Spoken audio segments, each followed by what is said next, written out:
losers finals qualifiers, Cerny Banners is currently fighting against Clem to qualify for top 8. Yeah, that'll be a big one. I don't know too much about Clem. He might be a super powerhouse, but I expect Cerny Banners to be making it into the top 8. But here we go. Game 1, Kero, Kylar, Blackguard, and a bunch of pogos to start off game 1. Kylar is just looking really strong. Like, he's not missing things. He's looking confident. He's just not playing as tentatively as maybe in the last tournament. And last tournament, he tweeted the night before that he felt like he wasn't playing very well, and he ended up finishing 9th. This time, all he's tweeted is practice, practice, practice, and it's starting to show. However, they are tied on this first stock.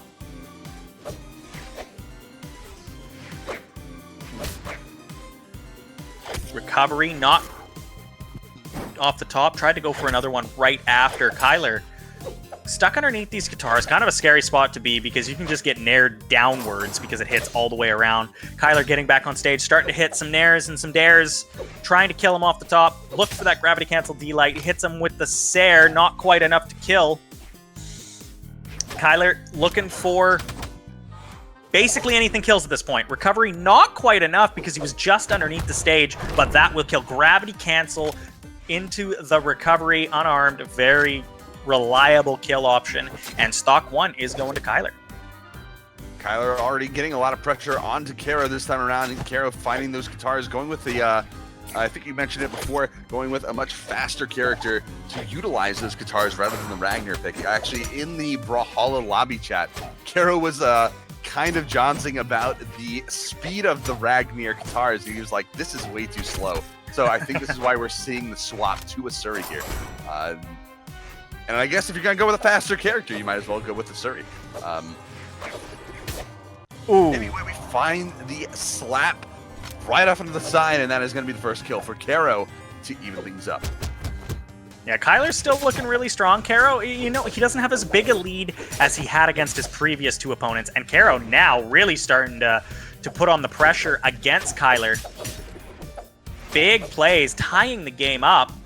Kylar hasn't been able to find anything with the spear, so he just decides to go unarmed and picks up a sword right after. They're just kind of dancing around each other. No big hits going either way, just a chip here and there. Kylar Alice trying to make an approach on a Kero. Kero with a good map control right now is going to make it pretty tough for Kylar to get right on top of him. Kylar's going to need to find a way to get back, but no, he gets stuffed out by the down air, and that is going to be taking the fall. Kero takes the lead in game number 1, and this is going to be something that Kylar has to deal with now. He's going to be behind for the first time that we get to see on stream in the tournament. Yeah, he hasn't been behind all tournament on stream, so we're going to see how Kylar deals with the pressure. I mean, he's on this spear right now, but his spear just hasn't seemed to...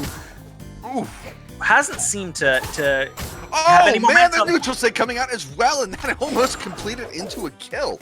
That was very close. Kero is on fire. He's looking for blood right now. He's trying to finish this up. He knows that having 2 stocks is much better than having 1, so he's trying to end it right here, right now. Kylar playing very patiently off the side. He's slowing down his play a lot. You can see he's trying to really be careful about his movements now. He knows he's getting really low into the red. Any movement that he makes could be the last one, so it's time to switch up the gameplay. Time to flip that switch, flick it down, and start to turn off the lights, kind of calm himself, and go into a much more reactive play style rather than a much more proactive one. And now, forcing him into a poor position, Kero is going to get caught by the down air from Kylar, but Kylar still has a lot of room to try to make back here with this sword play. Well, he's no longer in a position where he has to force a kill. He can wait this out if he needs to. He can just play as super safe to try and even this game back up. It's now more in Kiro's hand than it is in Kylar's for him to push the pressure on him. And Kylar is doing an excellent job of starting to get damage down on Kero. Really just playing safe. Set up for the wall bounce combo. This is one of the other few maps aside from Twilight Grove where you can actually do things with wall bounce combos. I think it's this in King's Pass as well as Twilight Grove because of certain stage height differences and all of that geometry, whatever you want to call it. It's all math. We are in essentially a tie game at this point. A tie game. Oh no! The gravity cancel side stick out of nowhere, just raw on Kero's part, is going to catch Kylar Alice out and take game number 1 in his favor. This is going to be a difficult position for Kylar to come back from, but I think that we are going to be seeing a little bit of adaptation from him in game number 2. If he plays the way he played the second half of game 1, Kylar should be okay. He played that very safe, just played super, super patient and chipped away at the health to get him into the kill percent. Kiro, on the other hand, seemed to have a little bit of issues going into the back half of that game. He himself might have to maybe not go for as many SIGs. I know he threw out that wake up D-SIG and it worked, but he was throwing out a lot of SIGs and he got a punish for a lot of them on those last 2 stocks.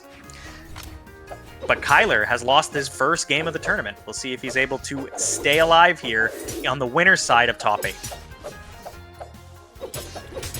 Kylar already getting a lot of good damage out right now. Kero trying to make an approach onto Kylar. The damage is trading back and forth with the sword play from both of these players right now. And Kero trying to follow up with the neutral stick. It's not going to connect. And now swapping for the guitars. This is going to be a very dangerous game for Kylar as he just barely avoids every single one of those guitar attacks from Kero right as he picks up those weapons. Yeah, Kero's doing a good job again. He fell behind just like game 1, and he tied it up just like game 1. And it's looking like a little bit of deja vu. We're just on a different map. Hits that D-SIG. Not a lot of force, but it's a lot of damage. He's going to try and just keep him off the side there. Wasn't able to. A couple of really strong unarmed combo into the Sair on the spear. Not quite enough to kill, but was able to get him back into a more favorable position. As I say that, gets the neutral sig and spikes him into the kill zone. And Kylar is down again. He's behind. Kero trying to make the approach onto Kylar. Kylar now going to the center stage, looking for the gravity canceled down line. That is not going to connect us. He finds a different down light, and that confirms into a side light or side air into a kill. And now stocks are all evened up. He's got Kero in a position where he can take a little bit more advantage, where he doesn't quite have a weapon yet. Now he does find those guitars, and Kylar has to be put a little bit on notice right now, as this is where he's been struggling a little bit against Kero, where a lot of players actually have been struggling against Kero, is when he gets these gauntlets in hand. It's sort of similar to EU Spirit Wolf, when kind of comparing it to other bigger region users of guitars, where he likes approaching with neutral airs, down airs, and trying to force shorter combos and strings out rather than maybe long-winded combo read plays like maybe Wrenched does in NA. Yeah, he's been doing pretty good work with these guitars. Everybody hasn't really seemed to have an answer for it. Kylar hasn't had a straight answer for it. He's now on the spear. He does hit that side sig. It's not quite enough to kill. Ooh. Not quite enough again. Just not enough force on the Sasuri, or against the Sasuri. Kylar playing much safer. Oh, gets hit, as I say that though, gets hit with the side sig. Just the short little run, hits him and sends him right into the abyss again. And again, Kylar is behind.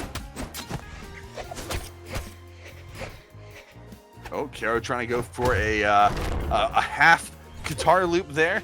Doesn't quite get the follow-up to keep it going, but Kylar does now have a little bit of an advantage. He's weapon-starved. Kero just a tiny bit. The weapon on the platform is going to be what Kero needs in order to try to find those guitars. He does go for the starve, picks up the sword, and continues getting a lot of damage onto Kero. Kero forced off on the side, the down sig coming out, not going to connect as Kero goes for that weapon spawn. Kylar trying to defend it the best he can to keep Kero off that weapon. It is going to be a sword, so he does have a little bit of time before Kero potentially finds some guitars. Now he does have to be careful. Those signature moves can have a lot of force. The neutral sig having a lot of offstage potential, but Kylar does have that timing in order to avoid it. Kero now getting the recovery, trying to get a little bit more damage down. He does find the guitars. It's going to be him looking for the kill right now. He has Kylar a little bit damaged, but he has a lot more damage on to himself because of the comeback from Kylar. The down air, the second down air, and that is the confirmation. Game number 2 going the way of Kylar, and he brings it back from a short deficit from the start. Yeah, good job. Kylar made the adjustments he needed to halfway through that game to compete with even the Katars. He did a really good job. He stuck to the sword a little bit more, and was able to just use all of Sword's good utility and decent damage. And eventually he was able to take that game. Kero doesn't swap from that Asuri. He's staying there. He's going to continue to play this. He thinks he's got a lot of confidence in his Katars. And we're going into the first game 3 we've seen all day. Or all night, I suppose, for us.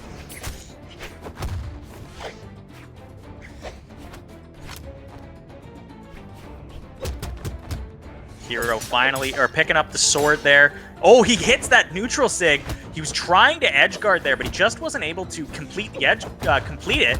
And Kylar was able to get back up, doing some damage to tie the game up. Kylar on his spear. He's been a little bit up and down with it. We'll see if he is able to do quite a bit of damage, and he has. He's gotten the lead on the spear. Kiro getting a little bit overzealous on those SIGs. He wants to hit them, tries to find a kill option, just can't right away. Oh, the dare, and Kiro takes stock 1. Still, though, he is in the red. It is very close, especially for Hattori with some of the more powerful signature options for Kylar to find a kill option here. The side sig coming out, not going to connect, and now looking for another option. The recovery, not quite enough, even if he did land the connection there for a kill off the top. This map does have a very high blast zone. Now Kero getting a little bit more work with the sword, allowing himself to extend the stock out for quite a bit. Every point of damage that he gets is just another point of free damage that Kylar Alice has to come back from. Throwing Kero off stage, though, getting the down air. No! Oh, the reversal from Kero, and Kylar cannot recover back. That is a huge play. He gets the trade, but that hurts way more for Kylar Alice than it does for Kero, because now 1 stock left. He has so much he has to work back from. Yeah, this is going to be tough to get back from, especially in an unarmed versus Qatar situation. Weapon starving Kylar. Kylar is so far behind right now. That trade was exactly what Kero needed to get back into this game, or to basically take the lead and take control of this game. Kylar is going to have to work really, really hard. Kero has been doing really good work with the sword, though, and Kylar's already in the fairly deep yellow, early stages of orange. It's a long road back. Kero doing a really good job. Big neutral sig. Tries to falling nair, doesn't quite get it off in time.